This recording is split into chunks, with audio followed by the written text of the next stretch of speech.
आखिर क्यों स्वयं भगवान शिव को अदालत में होना पड़ा हाजिर? ऐसी आखिर क्या वजह थी? और फिर जज के साथ आखिर ऐसा क्या हुआ जो सबके होश उड़ गए? सब्सक्राइब नहीं किया तो देर किस बात, चैनल को सब्सक्राइब करें और बेल आइकन जरूर दबाएं ताकि ऐसी ही खास लेटेस्ट अपडेटेड वीडियोस आपको जानने और सुनने को मिलती रहे। दोस्तों, आज की इस वीडियो में हम किसी मंदिर का जिक्र नहीं करेंगे, लेकिन आज हम भगवान शिव और उनके भक्त से जुड़ी एक सच्ची घटना आपको सुनाने जा रहे हैं जो आपको सुननी चाहिए। दोस्तों, यूं तो आपने इंसानों को अदालत में जाते हुए सुना होगा, लेकिन क्या आपने भगवान शिव को अदालत में आते हुए कभी देखा है? नहीं ना।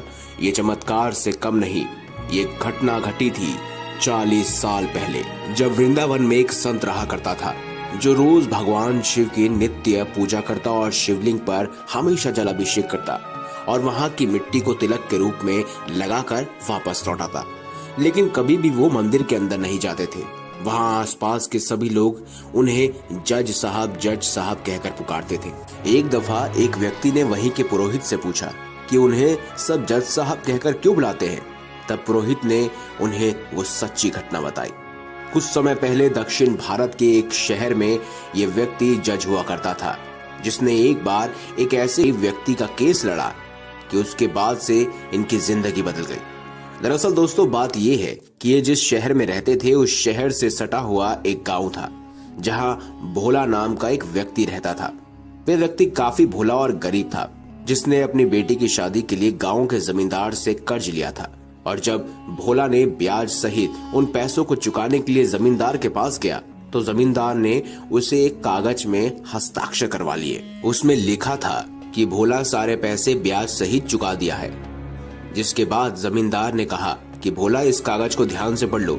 लेकिन भोला तो अनपढ़ था, इसीलिए उसने कहा, जो भी हो मेरे भोलेनाथ जाने। ऐसा सुनकर जमींदार के मन में लालच आ गया। उसे लगा कि ये तो अनपढ़ है, अभी कागज बदल देता हूँ। उसने धोखे से कागज को बदल दिया और फिर कुछ समय बाद भोले के खिलाफ अदालत में केस दर्ज करा दिया कि भोला ने अब तक कर्ज के पैसे नहीं चुकाए।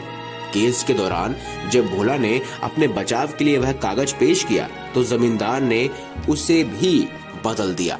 उसमें लिखा था कि भोला ने अब तक सारे पैसे नहीं चुकाए हैं। जिसके बाद जज ने उससे पूछा कि आपके पास कोई और सबूत है?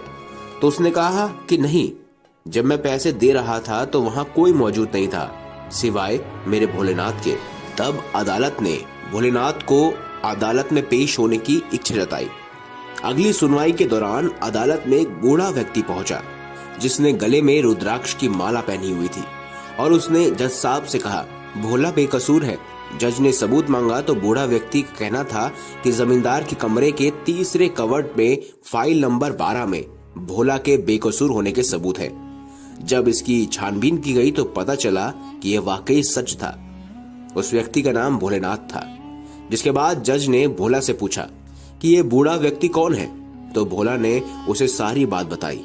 जिसके बाद जज सच्चाई सुनकर और सच्चाई को जानकर हक्का बक्का रह गया और पछतावे में आकर संत की जिंदगी जीने लगा।